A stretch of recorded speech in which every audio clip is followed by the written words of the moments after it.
and I love you so. The people ask me how I've lived till now. I tell them I don't know.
The smile from your lips brings the summer sunshine. The tears from your eyes bring the rain.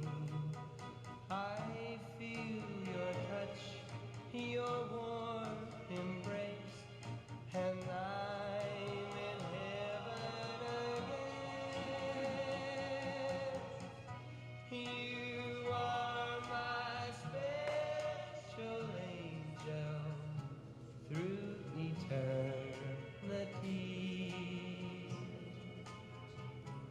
I'll have my special angel here to watch over me.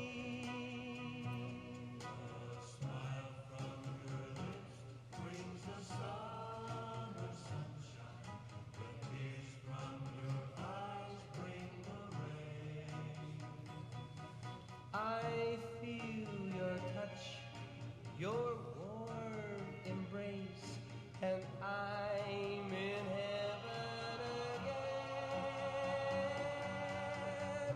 You are my special angel through eternity. I'll have my special angel here to watch over me, here to watch over me.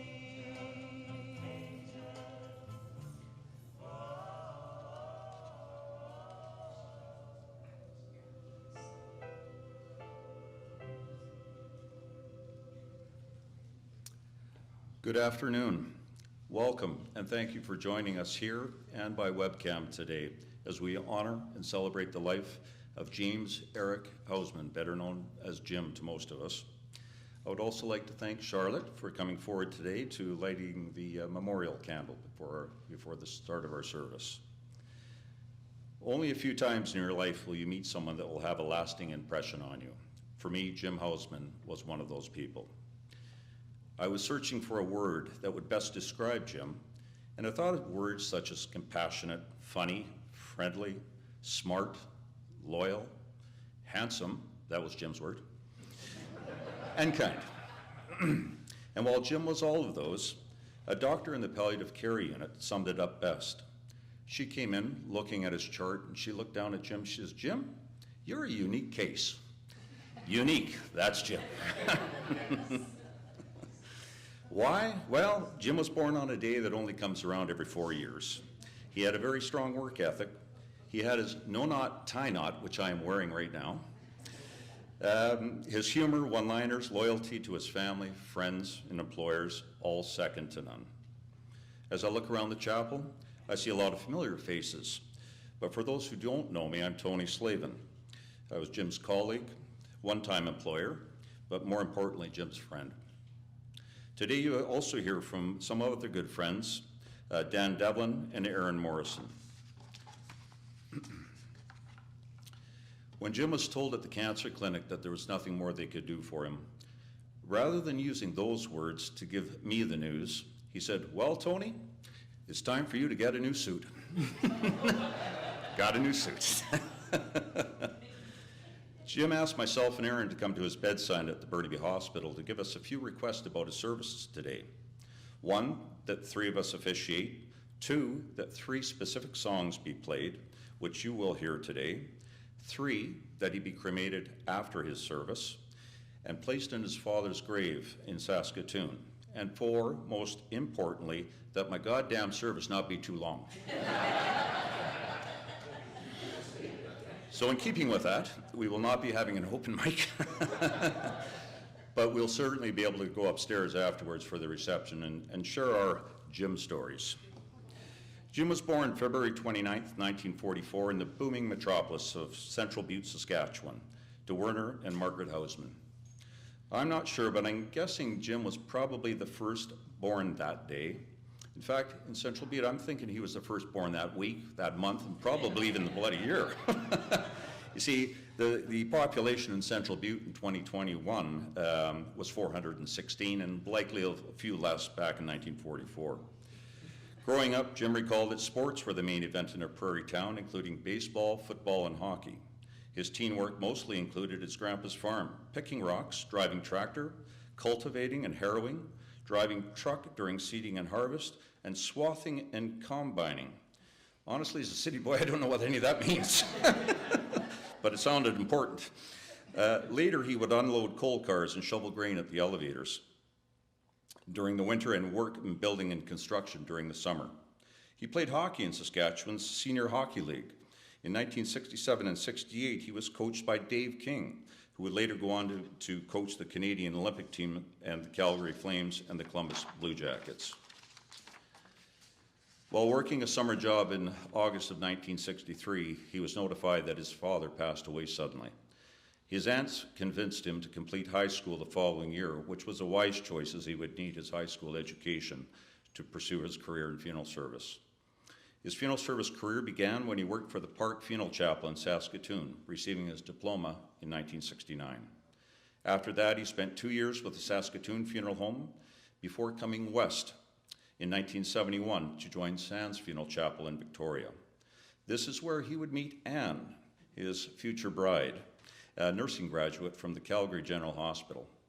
In 1972, Jim would again move to Vancouver, and he joined Ernie Harbert at the Hamilton Mortuary on Fraser Street. In 1982, Hamilton's was sold to the Loan Group, but Jim would continue working there as manager until 2005.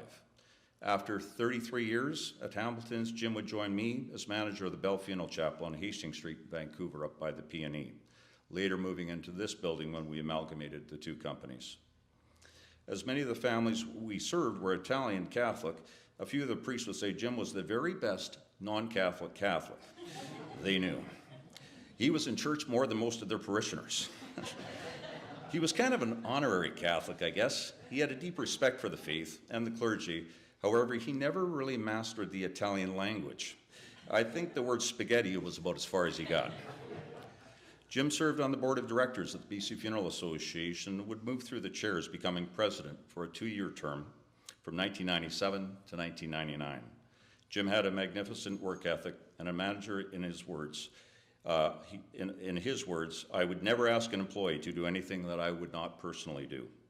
He believed that managing people is like a chain, and chain is only as strong as its weakest link. Jim would say in funeral service, we are people helping others, and that is what Jim would do. Compassion, empathy, loyalty, and professionalism would be Jim's calling card during his funeral service career. Jim would make many friends in our profession, and many are here today. Jim's office here at Bell and Burnaby was right about the chapel here, just to the back.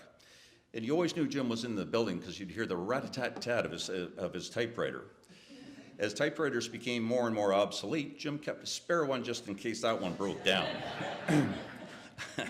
He never really adapted much to technology. In fact, he fought it tooth and nail. In 50 years that Jim was in funeral service, I estimate he personally served about 4,000 families, and he would assist many more than that with his staff. I can honestly say Jim served every family with the utmost kindness and professionalism, always going the extra mile. Jim and Ann were blessed with a son, Ryan, in 1979, and in 2015, Jim was again blessed with a special angel granddaughter, Charlotte. Jim is also survived by cousins Ed Allen, Gord and Karen Houseman, Brad and Bev Carlin, Stephanie Chartier, his aunts Marlene Howard and Donna Carlin and their families. Although in Jim's words, he would never move back to Saskatchewan, he always had fond memories of it there. He would travel back to Saskatchewan for many years during the summer months. Jim helped coach Ryan's baseball team. One of Ryan's teammates described Jim as tough but always fair. Jim thought of Ryan as his best friend, buddy, a relationship you can't buy. Charlotte became a special angel who he loved with all of his heart. A couple of Jim's favorite phrases were, I don't want yes folks around me. I want everyone to tell the truth, even if it costs them their job. And sometimes it's easier to ask for forgiveness than it is permission. That one bit me in the ass a few times. Jim was an avid sports fan, as you can see by some of the memorabilia we have displayed today, following the Canucks, Blue Jays, and of course the Saskatchewan Roughriders. He was a bit of a clairvoyant when it came to sports because he told me a long time ago that the Canucks will never win a Stanley Cup in his lifetime. However, I have high hopes for those Roughriders and Blue Jays this year, Jim. The weekend Jim passed, the Roughriders beat the Lions and the Blue Jays beat the Giants and the Yankees, Jim's favorite second team.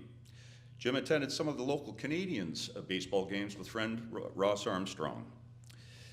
When it came to food, everything had to be well done. From steak, hamburgers, pizza, fries, onion rings, bacon, it didn't seem to matter. It all had to be well done. It had to be, and in Jim's words, it had to be as close as you can get before it becomes cremated. This time I'm going to ask Aaron to come forward and share some memories.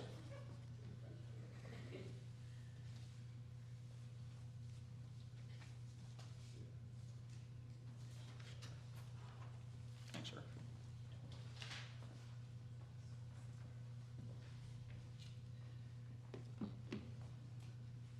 Well, thank you for everyone being here, supporting the Houseman family.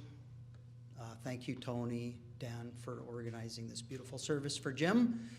As Jim would often say, he was not one for pomp and circumstance. We all knew what he thought about accolades and what you could do with accolades. I'm going to share some of the anecdotal thoughts of Mr. Houseman. I met Jim, my first meeting with Jim was May 1st, 1989.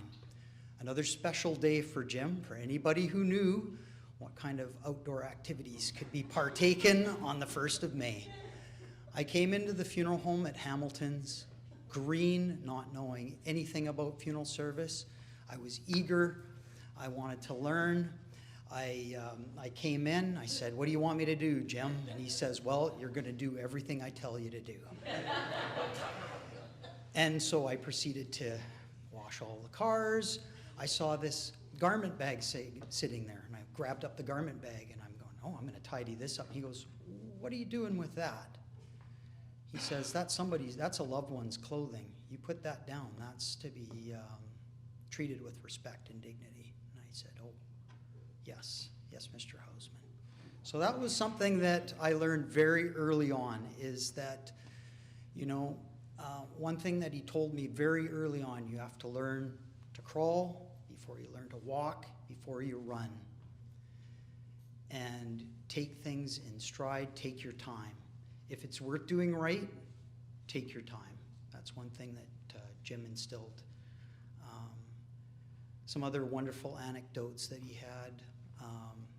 If it was raining today, he said, "If the rain keeps up, it won't come down."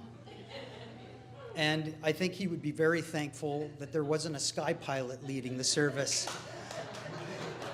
Now Jim had an affinity with people, as Tony mentioned. He was a relationship person.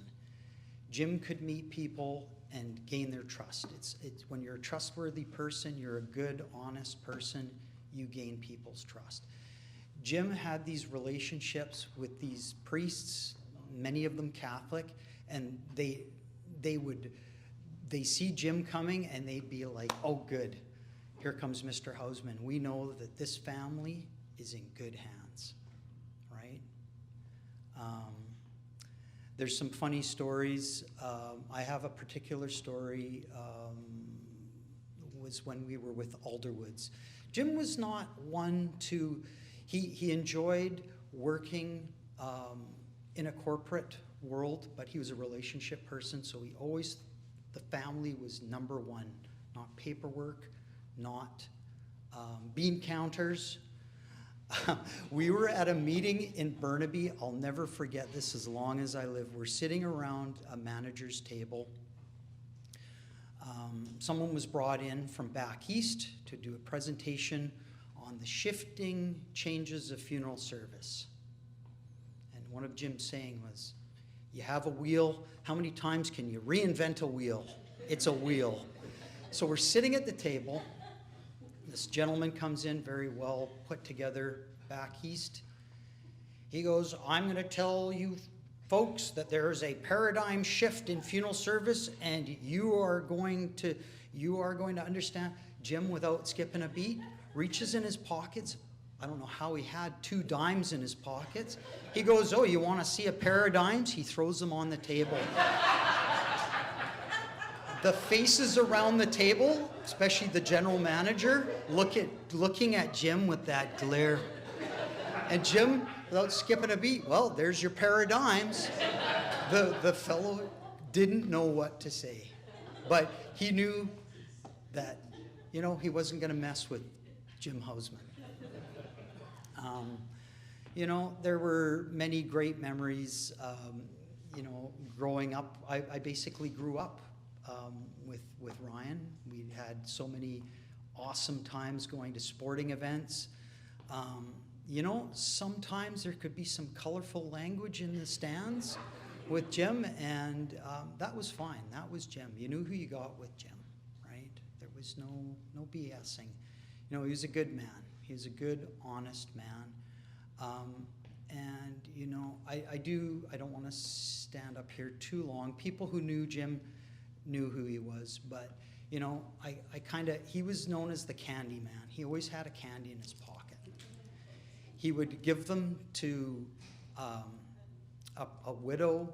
He would give them to a lady in church. He'd often give them to the priest, but Werther's were his favorite. And I kind of liken Jim to a Werther's candy. It's tough on the outside. When you first meet him, it's a little tough. But when you get to know him, it's sweet. Thank you.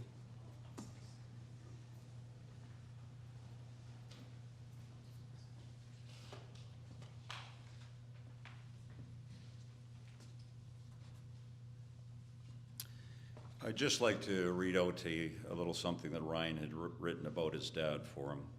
"My dad was the most generous, loving, and hilarious dad you could ever ask for. His love for sports was unmatched. I have so many great memories of us going to many live sporting events. He took me to baseball, hockey, soccer, football, WWF, to watch my favorite wrestler, Hulk Hogan. Rest in peace, brother. I remember Dad taking me down to the front row as Hogan was making his entrance so I could hopefully get a high five from him. Sure enough, I did. I didn't wash my hand for a week. The countless games we went to at the Kingdom to watch the Mariners and my all-time favorite player, Ken Griffey Jr., watching the Canucks when they were really bad, seeing Wayne Gretzky absolutely torch the Canucks for at least 5 points in every game I was at. My dad saved me from getting hit in the head with a puck in one of those games before they put up the nets that they have now. In 1994, the Canucks made the epic Stanley Cup run. My dad got us tickets to every home game. I was watching an old broadcast on the NHL network, and sure enough, you can see us right behind the bench. My dad loved life, loved being at all sporting events. That's the reason I love sports now. I owe that all to him. His real passion, though, was watching me play sports. He got me into playing t-ball when I was 4. He lied about my age so I could play. I remember hitting my first home run at age 4 and him being so proud. That continued all the way through my life at different levels that I played at. My dad usually coached me and loved doing it. He was always so generous with all the kids, buying us Slurpees after the practice. When I got older, my dad absolutely loved coming on our road trips. He always volunteered to drive the van. He just loved hanging out and being one of the guys. He told me years later how much that meant to him. I was very proud to be able to give him that when he put so much time and effort into my sporting life. I have so many stories I could share. Most are probably not appropriate at this time. So you can always ask me later. That's Ryan. I'll miss those daily phone calls. My dad would always say, "Hey, buddy, how's it going? Do you need anything?" He always wanted to make sure I was good, and usually I was just fine. My dad is a one-of-a-kind beauty that broke the mold when he was made.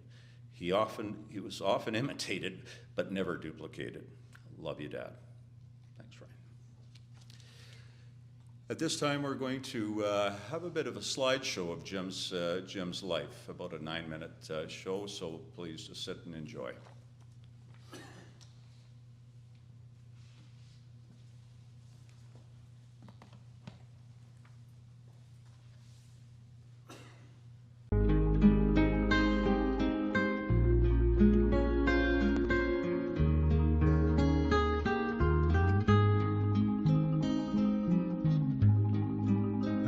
and I love you so. The people ask me how I've lived till now. I tell them I don't know. I guess they understand how lonely life has been. But life began again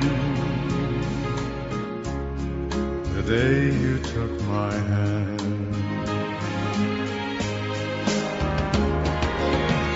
And yes, I know how lonely life can be. The shadows follow me, and the night won't set me free. But I don't let the evening get me down. Now that you're around me,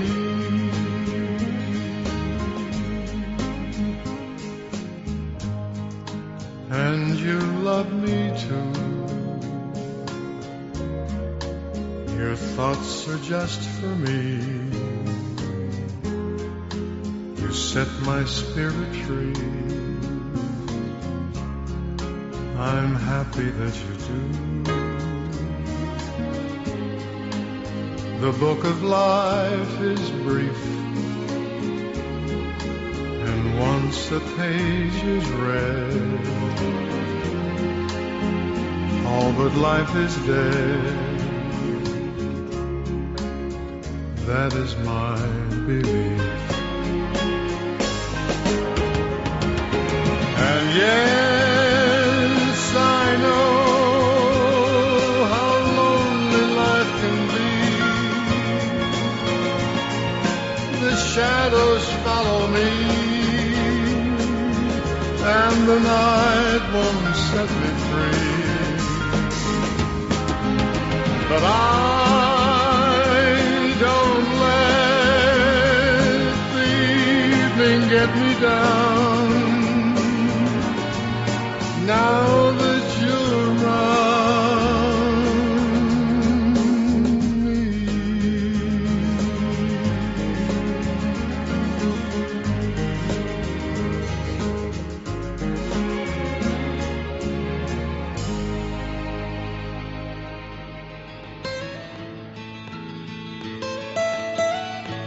Almost heaven, West Virginia, Blue Ridge Mountains, Shenandoah River.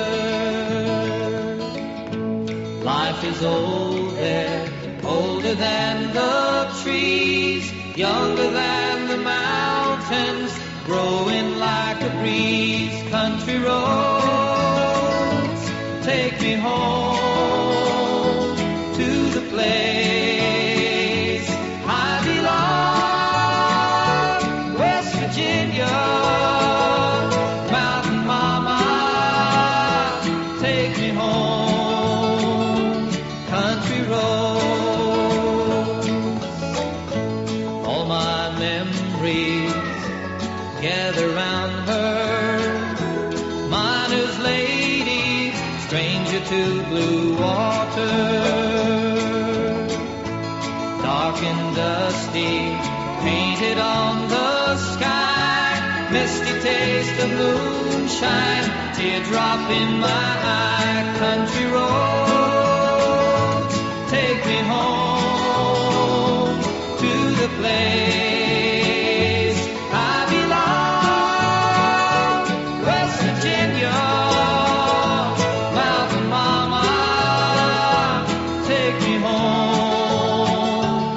Country roads, I hear her voice in the morning hour. She calls me. The radio reminds me of my home far away. Driving down the road, I get a feeling that I should have been home yesterday. Country roads, take me home to the place I belong. West Virginia, mountain mama, take me home. Country roads, take me home to the place I belong. West Virginia, mountain mama, take me home. Country roads, take me home. Country roads, take me home. Country roads.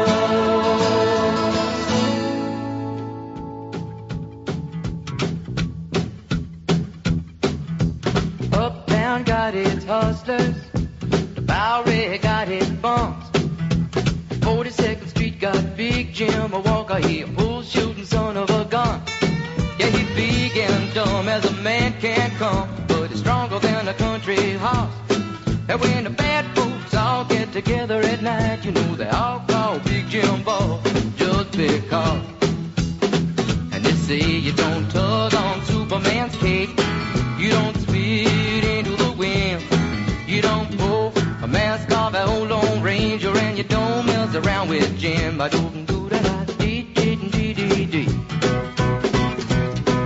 out of South Alabama come a country boy, said I'm looking for a man named Jim. I am a bull shooting boy, my name is Willie McCoy, but down home they call me Slim. Yeah, I'm looking for the king of 42nd Street, he drive on a drop top Cadillac. Last week he took all my money, and it may sound funny, but I come to get my money back. And everybody say, Jack, don't you know that you don't tug on Superman's cape, you don't spit into the wind, you don't pull the mask off an old Lone Ranger, and you don't mess around with Jim.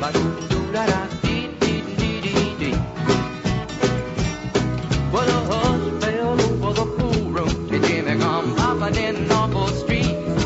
And when the cutting was done, the only part that wasn't bloody was the soles of the big man's feet. Yeah, he was cutting about 100 places, and he was shot in a couple more. And you better believe I sung a different kind of story when a Big Jim hit the floor. Yeah, they saying you don't tug on Superman's cape, you don't spit into the wind, you don't pull the mask off an old Lone Ranger, and you don't mess around with Slim. Yeah, Big Jim got his hat. Find out where it's at. It's not hustling people strange to you, even if you do got a two-piece custom-made for you. Yeah, you don't tug on Superman's cape, you don't spit into the wind, you don't pull the mask off an old Lone Ranger, and you don't mess around with Slim. Happy birthday to you.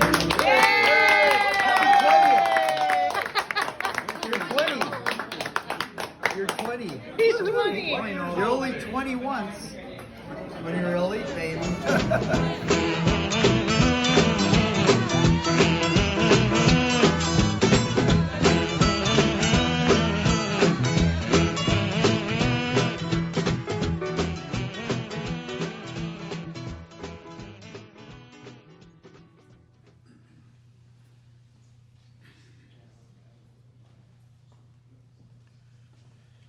Well, probably some of you are wondering, when's the minister going to get up?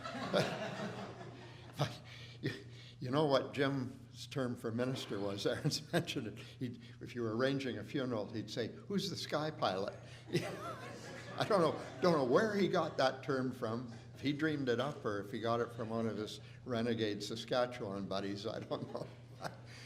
Anyway, there is no sky pilot today. Only Jim Houseman could dream up something like this: a Roman Catholic, Tony, a former Masonic chaplain, Aaron, and a former Baptist deacon, Devlin. So this is what you get today.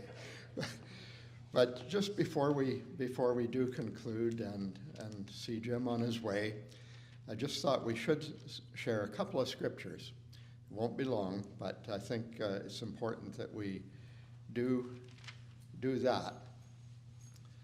First one is in the book of Ecclesiastes, chapter 3. And there it says, "There is a time for everything, and a season for every activity under heaven. A time to be born, and a time to die. Time to plant, and a time to uproot. Time to kill, and a time to heal. Time to tear down, and a time to build. A time to weep, and a time to laugh. A time to mourn, and a time to dance." So today we're mourning, but we've had many good times with Jim as well, as you've heard all the stories today.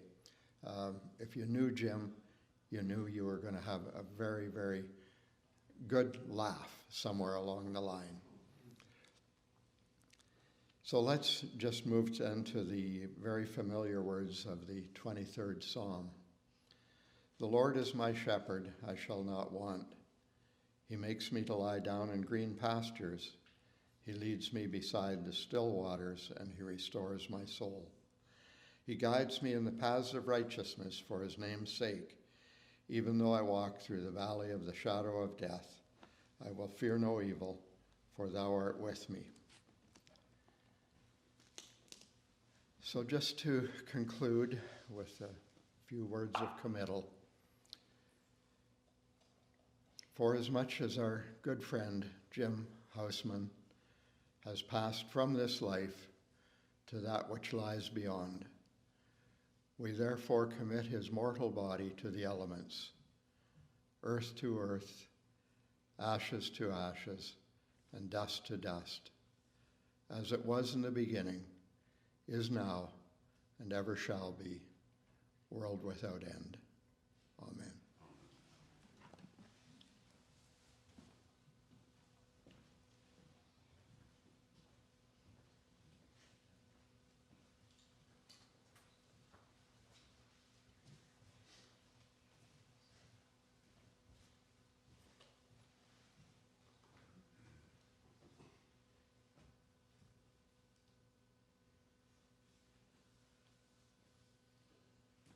Ladies and gentlemen, on behalf of the family, I'd like to thank everyone so much for being here and taking part in the services. In just a moment, as we exit the chapel, we're going to begin ushering you from the back forward through into our concourse area. The family is going to take a moment privately.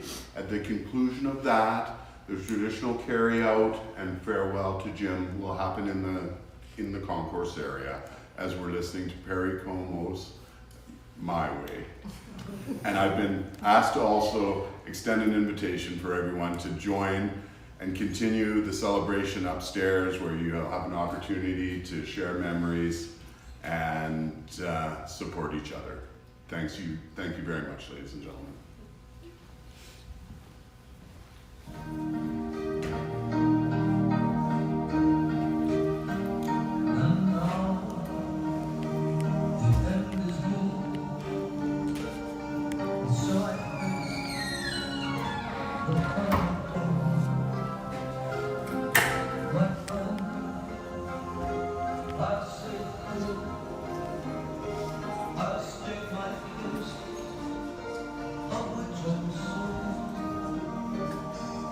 I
receive your handles and forward.